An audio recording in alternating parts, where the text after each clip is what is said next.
wabarakatuh. Waalaikumsalam. Alhamdulillah hamdan katsiran tayyiban mubarakan fi kama yuhibbu rabbuna wa yarda.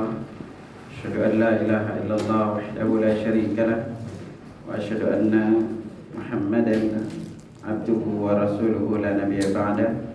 Allahumma salli wa sallim ala nabiyyina Muhammad sallallahu alaihi wasallam. Alhamdulillah, Allah Subhanahu wa taala senantiasa melimpahkan nikmat kesehatan kepada kita, memberikan kita kemudahan sejenak duduk menuntut ilmu. Semoga Allah Subhanahu wa taala memudahkan kita di dalam mengamalkannya. Kita akan lanjutkan pembahasan terkait dengan salah-salah sunnah yang rutin Nabi sallallahu alaihi wasallam lakukan. Pada pertemuan kali ini kita akan fokus di salat sunnah qabliyah subuh ya. Nanti masuk di qabliyah zuhur, lalu ba'diyah. Yang rawatibnya kita fokus dulu dari rawatib, yang muakkad baru nanti yang rawatib ghairu muakkad. Nah, kata lima rahimakumullah, berbicara masalah qabliyah subuh, ada beberapa poin yang akan kita kupas. Yang pertama itu adalah fadlu sunnatil fajri, keutamaan dari salat sunnah fajar. Lalu sifat sunnatil fajri wa ma yuqra'u fiha. Lalu sifat salat sunnah fajar itu seperti apa dan nanti apa yang dibaca di dalamnya. Lalu hukum at-tija'u pada sunnatil fajri, itu berbaring setelah sunat fajar. Lalu kita akan singgung juga orang yang atau qada sunnatul fajri, mengqada salat sunnah fajar. Ini beberapa poin yang akan kita kupas ya. Yang pertama, dari sisi hukum salat sunnah fajar ini dijelaskan sunnatul fajri hiya akidus sunanir rawatib. Jadi salat sunnah fajar ini atau qabliyah subuh ini adalah salat sunnah rawatib yang paling ditekankan dari salat sunnah rawatib yang lainnya. Wa hadza bi ittifaqil madzhab al-fiqhiyyah al-arba'ah. Ini berdasarkan sepakatan ulama empat madhab ya. Dari Hanafiyah, itu sebagaimana dijelaskan oleh Imam Az-Zailai dalam Tabyin al-Haqa'iq. Begitu juga dalam ulama Malikiyah dalam Syarhul Kabir, karena Imam Ad-Dardir, juga dalam mazhab Syafi'iyah dijelaskan oleh Imam An-Nawawi dalam Majmu' Syarhul Muhadzab, dan itu juga dijelaskan di dalam Al-Furu' karangan Ibnu Muflih dan Al-Insaf karangan Imam Al-Mardawi.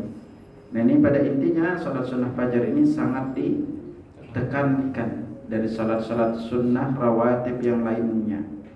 Nah, beberapa dalil-dalil yang sampai kepada kita dari sisi keutamaan dan penekanannya terkait salat sunnah ini, kita mendapatkan beberapa riwayat yang sampai kepada kita dari Nabi sallallahu alaihi wasallam, dari sisi kapan beliau melakukannya, juga dari sisi keutamaan salat qabliyah ini.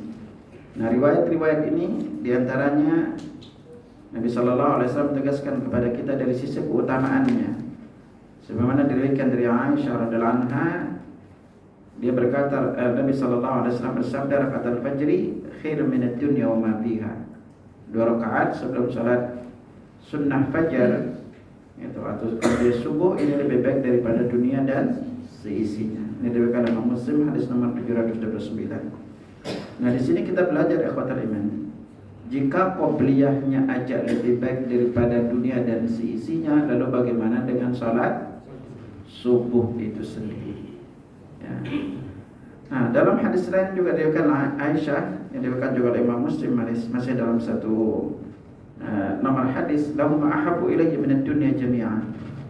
2 rakaat ini lebih aku cintai daripada dunia dan seisinya. Nah, ini sekali lagi menunjukkan bahwa salat sunnah fajar yang dimaksud di sini adalah sunnah fajar subuh.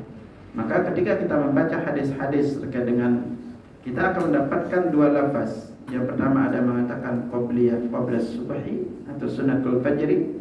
Maka qabliyah subuh dengan sunnah fajar ini sama Sebagian kaum muslimin mengatakan bahwa kalau qabliyah fajar itu sebelum adzan. Ini pemahaman yang keliru. Namanya salat sunnah. Kalau sebelum adzan subuh masih namanya salat tahajud, qiyamul lail. Nanti kalian kasih singgung lebih rinci pembahasannya. Makanya ketika menjelaskan hadis terkait dengan qabliyah subuh ini, Imam An-Nawawi berkata dalam syarah Sahih Muslim, anna sunat as-subhi la yaqulu waqtaha illa bitulu'il fajri. Jadi salat sunnah subuh ini tidak dilakukan melainkan setelah terbit fajar subuh. Wastihbabi taqdimiha fi awwal tulu'il fajri wa takhfifiha. Dan dianjurkan salat qabliyah subuh ini dilakukan di awal waktunya dan dilakukan dengan ringan. Wa madzhab Malik wa Syafi'i wal jumhur, dan ini adalah pendapat dari Imam Malik, Imam Syafi'i dan mayoritas ulama. Nah, saking penekanannya salat sunnah ini, riwayat-riwayat yang sampai kepada kita dari istri-istri Nabi sallallahu alaihi wasallam, baik dari Ummu Salamah maupun Aisyah, sampai Aisyah berkata, "Anna Nabi sallallahu alaihi wasallam lam yakun ala syai'in min an-nawafili ashadda mu'ahadatan minhu ala rak'atai qabla as-subhi." Jadi Nabi sallallahu alaihi wasallam tidaklah menjaga salat sunnah yang lebih daripada menjaga salat sunnah sebelum subuh atau qabliyah subuh. Sementara dalam lafaz lain dikatakan ma'ra'aitu, dari Aisyah juga, ma'ra'aitu Rasulullah sallallahu alaihi wasallam minan nawafili fi syai'in minan nawafil asra minhu ila rak'atain qabla al-fajr. Aku tidak pernah melihat Rasulullah sallallahu alaihi wasallam mengerjakan salat sunnah lebih bersemangat, lebih semangat dibandingkan dengan salat sunnah 2 rakaat sebelum subuh. Ini menunjukkan akan keistimewaan salat qabliyah subuh ini. Kalau Nabi sallallahu alaihi wasallam pun bersungguh-sungguh di dalam melakukannya, maka ini menunjukkan keistimewaan salat ini. Nah, sementara di dalam hadis lain juga diriwayatkan dari Aisyah, salat Nabi sallallahu alaihi wasallam al-isya, thumma shalla 8 rakaat wa rak'ataini jalisan. Ya. Lalu Nabi sallallahu alaihi wasallam salat isya. Kemudian beliau salat sebanyak 8 rakaat. Ya, wa rak'ataini jalisan. Dan beliau melakukan 2 rakaat dengan cara duduk, waraqataini bainan nidaaini, dan beliau juga salat 2 rakaat di antara 2 adzan. Nah, salat apa ini? Qabliyah subuh, karena bila di antara 2 adzan, lam yakun yad'uhuma abada, dan beliau itu tidak pernah meninggalkannya. Ini akan pentingnya terkait dengan qabliyah subuh ini. Makanya dalam penjelasan Ibnu Qayyim rahimahullah, seluruh salat sunnah lainnya itu Nabi tinggalkan. Ya, beliau tinggalkan, maka yang beliau tidak tinggalkan adalah qabliyah subuh dan salat sunnah witir. Nah, ini semua salat sunnah lain itu beliau tinggalkan ketika beliau itu musafir, kecuali qabliyah subuh dan witir. Nah, ini menunjukkan akan pentingnya salat qabliyah ini.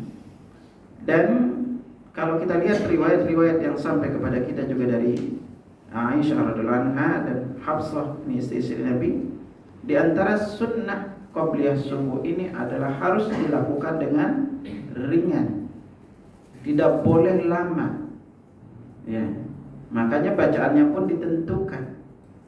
Makanya ketika menjelaskan terkait dengan bagaimana Nabi sallallahu alaihi wasallam melakukan qabliyah subuh ini, diriwayatkan dari Ummul Mukminin Hafsah radhiyallahu anha, beliau pernah mengatakan, anna Rasulullah sallallahu alaihi wasallam kana idza sakata al-muadzinu min al-adzan li salati subhi. Rasulullah sallallahu alaihi wasallam dahulu diam antara muadzin hingga salat subuh. Wa ba'da subhu salat raka'ataini khafifatain qabla an taqum as-salat. Nah, sebelum salat subuh dimulai, maka beliau dahulu mengerjakan salat 2 rakaat ringan. Jadi ini sunnahnya itu adalah ringan. Nah, sementara dalam riwayat lain dengan lafaz lain juga terkait dengan qabliyah subuh ini dari Ibnu Umar radhiyallahu anhu, diriwayatkan juga dari Hafsah, karena Rasulullah sallallahu alaihi wasallam idza tala'al fajr la yusalli ila rak'atayn khafifatain. Ketika terbit fajar subuh, Nabi sallallahu alaihi wasallam itu tidak salat kecuali 2 rakaat ringan. Ya, 2 rakaatnya ringan dibandingkan standar salat beliau yang panjang. Nah, makanya dalam riwayat juga dengan kalimat sejenis diriwayatkan dari Aisyah, karena Rasulullah sallallahu alaihi wasallam yusalli rak'atayn al-fajr idza sami'a al-adhan wa yukhaffifuhuma. Rasulullah sallallahu alaihi wasallam setelah mendengar adzan, beliau melaksanakan salat sunnah 2 rakaat ringan. Nah, makanya kalau antum perhatikan riwayat-riwayatnya dari Aisyah dan Hafsah, itu selalu depannya menggunakan kalimat kana. Kana di dalam ilmu nahwu namanya fi'lun naqis, tarfa'ul isma wa tansibul khabar yadullu 'ala al-mulazamati wal istimrar. Jadi kalau antum menemukan kalimat kana, itu pasti yang mengucapkannya adalah sahabat. Dan ketika penggunaan kalimat kana itu ini menunjukkan sesuatu yang biasanya atau rutin Nabi lakukan seperti itu. Nah, makanya kalimat kana ini selalu, pokoknya kalau Nabi udah rutin melakukannya, sahabat itu mengungkapkan dengan kalimat kana. Ya.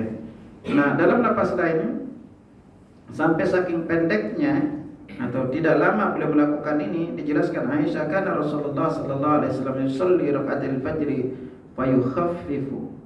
Jadi Rasulullah sallallahu alaihi wasallam dahulu salat sunnah fajar atau qabliyah subuh fa yukhaffifu, dengan cara diperingan. Hatta ini aku lahal qara'a fiha bi ummil Qur'an, sampai-sampai aku berkata, apakah beliau itu membaca Al-Fatihah. Nah, Imam An-Nawawi ketika menjelaskan hadis ini, beliau mengatakan, menerangkan bahwa hadis di atas hanya kalimat hiperbolis, yang maknanya adalah cuma menunjukkan ringannya salat Nabi sallallahu alaihi wasallam dibandingkan dengan salat-salat yang lainnya dari kebiasaan beliau yang memanjangkan salat malam dan salat sunnah lainnya. Nah, ini berarti di sini kita belajar ikhwatul iman bahwa ketika kita salat qabliyah subuh itu, maka tidak boleh dilamakan, tidak boleh mempanjangkan ayatnya, gitu. Dan Nabi selalu melakukan itu hanya 2 rakaat. Ya, ada 2 rakaat yang beliau lakukan. Nah, di sini kita melihat bahwa salah satu di antara penyebab dilipat gandakan pahala sebuah kebaikan adalah ketika kita melakukannya semakin sesuai dengan sunnah Nabi sallallahu alaihi wasallam. Makanya dari 19 penyebab dilipat gandakan pahala sebuah kebaikan, dalam sebuah kutub yang ditulis oleh Profesor Dr. Ibrahim Ar-Ruhaili, beliau menulis sebuah kutub yang berjudul Tajridul Ittiba' fi Asbab Tafadhulil A'mal. Ya, kalau gampangnya itu adalah membersihkan atau menjernihkan meneladani Nabi. Lalu bagaimana agar kita mendapatkan pahala yang berlimpah. Nah, diterjemahkan dengan kalimat keutamaan dalam ibadah. Nah, salah satu yang beliau jelaskan di sana itu apa? Yang dikenal dengan nama husnul mutaba'ah, yaitu seberapa sesuai ibadah itu dengan yang dicontohkan Nabi sallallahu alaihi wasallam. Jadi kalau kita melakukan ibadah itu persis dengan contoh Nabi, maka inilah yang menjadikan ibadah itu bernilai lebih besar pahalanya di sisi Allah Subhanahu wa taala. Nah, setelah kita melihat bagaimana Rasulullah sallallahu alaihi wasallam di dalam melakukan salat sunnah ini dengan beliau meringankannya itu dibanding dengan salat-salat sunnah yang biasa beliau lakukan, alias beliau memanjangkannya, maka di sini kita belajar bahwa kalau salat qabliyah subuh itu tidak boleh kita panjang-panjang, ya, tidak boleh dilamakan. Lalu pertanyaannya, apa sih yang Nabi sallallahu alaihi wasallam baca ketika salat sunnah qabliyah subuh? Maka riwayat-riwayat yang sampai kepada kita ini bahwa ada 3 model bacaan yang beliau baca di qabliyah subuh ini. Yang pertama kita mendapatkan riwayat dari Abu Hurairah radhiyallahu anhu diriwayatkan oleh Imam Muslim, anna Rasulullah sallallahu alaihi wasallam qara'a fi rak'atil fajri qul ya ayyuhal kafirun wa qul huwallahu ahad. Bahwa Nabi sallallahu alaihi wasallam ketika salat 2 rakaat sunnah subuh maka beliau membaca qul ya ayyuhal kafirun dan qul huwallahu ahad. Jadi inilah yang kita disunnahkan untuk kita membacanya, ya, mengikuti apa yang dicontohkan oleh Rasulullah SAW. Jadi kalau ini kan antum lebih gampang untuk menghafalnya, ya. Nah, model yang kedua yang diriwayatkan dari Ibnu Abbas itu adalah dijelaskan anna Rasulullah SAW kana yaqra'u fi raka'atil fajri fil ula.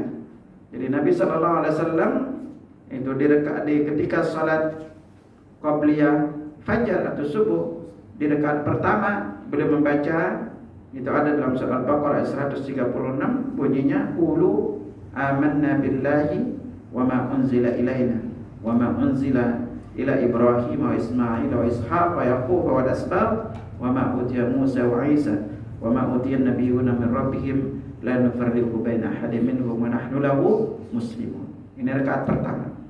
Nah, adapun di rakaat kedua beliau membaca surah Al-Imran ayat 52-nya.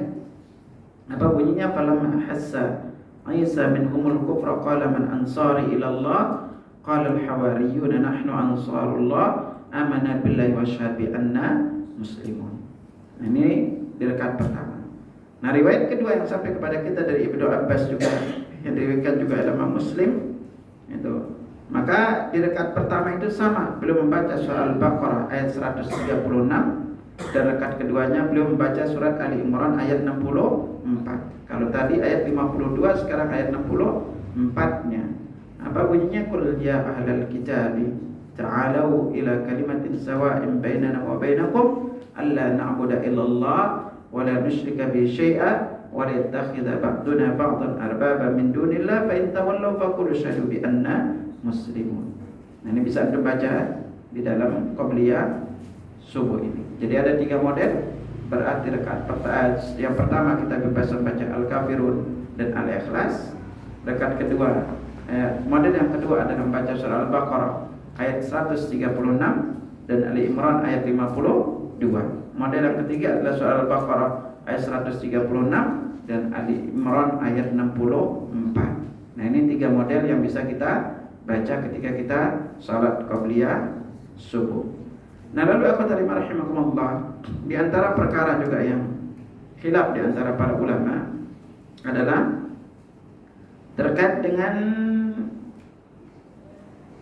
hukum berbaring atau al-tija'u pada sunnatul fajri, ya, berbaring setelah salat sunnah subuh. Nah, dijelaskan ikhtilaf ahlul ilmi fi ahkam al-ittija' pada rakaatil fajri ala aqwaha kaulan.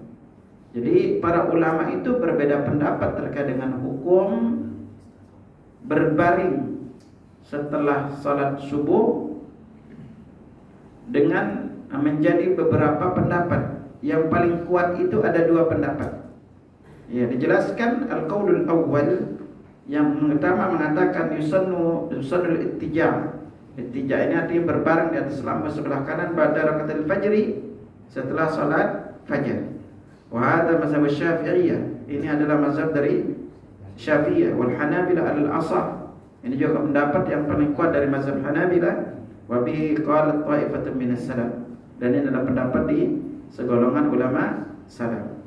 Imam dijelaskan ada Ibnu Qudamah, yustahabbu an yattaji'a pada rakaatil fajri ala jambil ayman.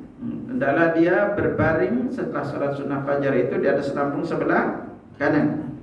Wa kana Abu Musa wa Rafi' ibn Khudai wa Anas bin Malik yaf'alunahu. Kata Ibnu Qudamah, Abu Musa al-Asy'ari dan Rafi' ibn Khudai dan Anas bin Malik melakukan ini. Ya. Dan Imam Ali Raqi berkata, fi istihbab ittija' pada rakaatil fajri wa madhhab Syafi'i wal Hanabilah wa Ibnu Abi Syaibah fi musannafi fi ila an Abi Musa al-Asy'ari wa Rafi' ibn Khudai wa Anas bin Malik wa Abdullah bin Umar wa Abu Hurairah wa Muhammad bin Sirin wa Rawah bin Zubair. Nah, jadi banyak juga para ulama yang mensunnahkannya, ya. Sebagaimana dijelaskan oleh Al-Hafidh Al-Iraqi, di kalangan sahabat yang melakukan berbaring di atas lampu sebelah kanan siapa aja, dan dijelaskan dalam sabda Ibn Abdul Razzaq, dijelaskan bahwa Abu Musa Al-Asy'ari, Rafi' bin Khudai, Anas bin Malik, Abdullah bin Umar, Abu Hurairah. Lalu di kalangan tabi'in, Muhammad bin Sirin, Urwah bin Zubair, Uzaqr bin Hizam, Abdurrahman bin Zaid, hakawu fi kitab Sab'ah, anil fuqaha Sab'ah, dan juga diriwayatkan dari ulama fikih yang 7, bin Sa'id bin Musayyib, Qasim bin Muhammad, Urwah bin Zubair, Abu Bakar bin Rahman, Kharaj bin Zaid, wa Ubaid Ibn Abdullah Ibn Utbah, wa Sulaiman bin Yasar. Ini semua mereka 7 ulama fikih Madinah di kalangan tabi'in dulu. Nah, makanya mereka yang mengatakan sunnah melakukan ini karena memang banyak dari kalangan para salafus saleh yang melakukannya. Ya, nah ini mereka mengatakan hukumnya adalah sunnah. Nah, kalau di kalangan mazhab Syafi'i ini sebagaimana dijelaskan oleh Imam An-Nawawi dalam kitab beliau Al-Majmu' Syarh Muhadzab dan Rawdatul Talibin, Imam Nawawi berkata, yusannu 'inda Syafi'i yattaji'a pada sunnatul fajr qabla al-fariidhah fa in lam yaf'al fasala bainahuma. Jadi kalau disunnahkan dalam mazhab Syafi'iyah itu untuk berbaring setelah salat qabliyah subuh, ya, sebelum salat subuh. Dan kalau dia tidak bisa melakukannya adalah dia dipisah atau kasih jarak waktunya. Nah, kalau dalam mazhab Hanafi, mazhab Hambali itu memang dijelaskan oleh Ibnu Muflih dalam Al-Furu', juga dijelaskan dalam kitab Muntaha Syarh Al-Irada, Syarh Muntaha Al-Irada karangan Al-Baquti. Nah, ini pendapat yang menjelaskannya. Ya, karena kenapa? Itu diriwayatkan dari Aisyah kan Nabi sallallahu alaihi wasallam idza shalla rakaatil fajri ittaja'a ala shikhil ayman. Jadi Nabi sallallahu alaihi wasallam setelah qabliyah subuh beliau berbaring di atas lambung yang sebelah kanannya. Nah, ini pendapat kedua mengatakan la yushrab tija' pada rakaatil fajri. Pendapat yang kedua mengatakan tidak disunnahkan berbaring di atas lambung sebelah kanan, dan ini adalah pendapat mazhab Hanafiyah, Malikiyah, juga salah satu pendapat dalam riwayat Imam Ahmad. Wa bihi qala ta'ifatu minas salaf, ini juga pendapat salaf sebagaimana diriwayatkan dari Hasan, annahu kana la yujibul ittija' pada rakaatil fajri. Itu beliau itu tidak takjub atau tidak suka untuk berbaring setelah sholat fajar. Sementara dalam riwayat Ibnu Abdul Bar beliau menjelaskan Zakar Abu Bakar al-Athram biwujuh anna Ibnu Umar annahu ankarahu. Bahkan dalam pendapat lain Ibnu Umar juga mengingkari perbuatan ini. Ya. Nah, ini diantara penjelasan perbedaan pendapat diantara para ahli ilmu terkait dengan berbaring. Ini juga pendapat dari Ibnu Battal, dan ini adalah tidak disunnahkan, ini adalah pendapat jumhur ulama. Ya. Maka jelas kalau Ibnu Battal dalam syarah Sahih Bukhari, wa dhahaba jumhur ulama ila hadhihi daj'a innama kana yaqulu ar-raha min ta'abil qiyam. Jadi jumhur ulama menjelaskan bahwa Nabi itu berbaring setelah salat subuh itu, karena itu dilakukan sebagai bentuk istirahat karena capek salat malam, wa karahuha, dan mereka itu tidak menyukainya sebenarnya berbaring seperti itu. Ini dijelaskan oleh Ibnu Battal dalam syarah Sahih Al-Bukhari. Ya. Nah, kalau fatwa lajnah daimah ini adalah pendapat Dewan Fatwa Saudi terkait dengan perkara ini. Ya. Karena kenapa dalilnya dari Aisyah karena Rasulullah sallallahu alaihi wasallam kan yusalli bil laili 11 raka'ah wa yutiru minha bi wahid.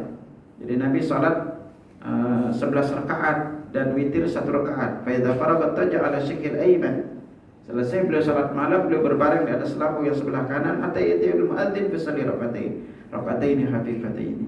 Kemudian setelah beliau berbaring, datang Bilal memberitahukan bahwa setelah beliau berbaring ini, maka diberitahukan oleh Bilal bahwa beliau akan azan subuh. Berarti ini menunjukkan bahwa beliau itu berbaring setelah sholat tahajud.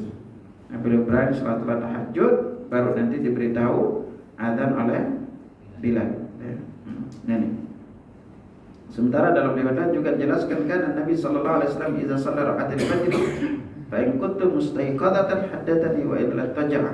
Nah, kata Aisyah, biasanya Nabi sallallahu alaihi wasallam setelah salat fajar itu kata Aisyah, fa in kuntu mustaiqatan haddatsani, kalau aku lagi bangun Nabi ngajak aku ngobrol, kalau tidak maka beliau berbaring. Nah berarti ini tidak selamanya beliau melakukan ini. Lalu jelaskan wajud dalalah, sisi pendalilan dari kabar dari Aisyah, nah ada ya dulu ala annahu laisa sunnatan. Ini menunjukkan bahwa berbaring di atas lambung sebelah kanan itu ketika selesai salat subuh adalah perkaranya bukan perkara yang disunnahkan. Fataratan kana yataji qablu wa taratan ba'du wa taratan la yataji. Karena Nabi itu ada kalanya berbaring itu setelah sebelum salat subuh, ada kalanya setelahnya sebelum qobliyah subuh, ada kalanya beliau juga enggak berbaring, dijelaskan. Karena itija ala takdir thubuti lam yakun ala sabilil qurbah wa innama huwa min al-af'ali jibillati allati kana yaqulu wal istiraha wa ijma'il badan. Jadi kalau dilihat dari apa yang Nabi lakukan itu, berbaring di atas lambung sebelah kanan ini bukan sebagai bentuk qurbah, mendekatkan diri kepada Allah, wa innama huwa min al-af'al jibillah. Itu cuma beliau melakukan itu sebagai sebuah perbuatan biasa aja. Allati kan yaf'alu wal istirahati wa jima'il badan, sebagai bentuk istirahat beliau karena capeknya salat. La siyama ada madhabi man yara an al-fi'l al-mujarrad inma yadullu ala al-ibaha khassah. Ada sebagian ulama menjelaskan bahwa ini khususan ini hanya dikhususkan untuk Nabi sallallahu alaihi wasallam. Makanya memang kalau kita lihat dari sisi hukumnya ya, ini antara penjelasan lebih rinci terkait dengan berbaring di atas lambung sebelah kanan ini, ada yang mengatakan hukumnya sunnah mutlak. Apa sunnah secara mutlak? Ini mazhab Syafi'i. Ini tadi diriwayatkan juga dari Rafi' bin Khadij, juga Anas bin Malik, Abu Hurairah, Abu Musa al-Asy'ari. Ada yang mengatakan hukumnya wajib. Ini pendapat dari Ibnu Hazm. Tapi ini terlalu jauh kalau mengatakan hukumnya adalah wajib. Ya. Karena beliau menyendiri dari pendapat Imam 4 mazhab. Ada yang mengatakan hukumnya makruh. Ya. Ada yang mengatakan hukumnya juga menisisi amal yang paling utama, ada yang mengatakan hukumnya adalah mustahab. Nah, makanya kalau kita lihat dari sini, pada intinya berbaring ini, berbaring ini atau berbaring di sini bukanlah inti sebenarnya yang dimaksud. Namun yang dimaksud adalah memisahkan antara salat sunnah dan salat wajib. Nah, makanya kalau dilihat dari kesimpulannya adalah bahwa berbaring dilakukan itu di rumah, tidak di masjid. Kalau di masjid itu selesai qobliyah subuh pada berbaring semua. Gitu. Nah, makanya kalau pendapat berikutnya adalah dilakukan sunnah ini itu mampu untuk bangun kembali, tidak tertidur. Antum itu kalau selesai itu tidur bisa kebablasan tidurnya gitu. Nah ini yang penjelasan yang sampai kepada kita. Nah lalu ikhwatul iman rahimakumullah, di antara salah satu perkara yang perlu antum ingat terkait dengan qobliyah subuh ini adalah bagaimana kalau kita terluputkan, ya. Antum datang, tahu-tahu sudah qamah. Nah, bagi kita di dalam salat sunnah kaidahnya Nabi sallallahu alaihi wasallam bersabda, "Idza uqimatis salatu fala salata illa al-maktubah." Kalau iqamah sudah dikumandangkan, maka tidak ada salat kecuali salat wajib. Nah, di sini penjelasannya apa? Apabila iqamah dikumandangkan dan kita masih hitungan rakaat, maka tinggalkan salat sunnahnya dan tidak harus salam. Tidak boleh juga salam, antum tinggalin aja. Ustaz enggak enak, makanya beragama jangan pakai perasaan. Gitu. Jangan pakai perasaan, antum tinggalin aja gitu kan. Itu jangan pernah bilang enggak enak segala, enggak. Kita tinggalin. Ya, justru kalau antum lanjutin salatnya menyalahi sunnah Nabi. Ya. Bagaimana kalau kita udah berada di penghujungnya? Kalau udah terakhir penghujungnya, maka antum tinggal percepat salatnya. Ya, itu kalau kita pas di qobliyah yang lain.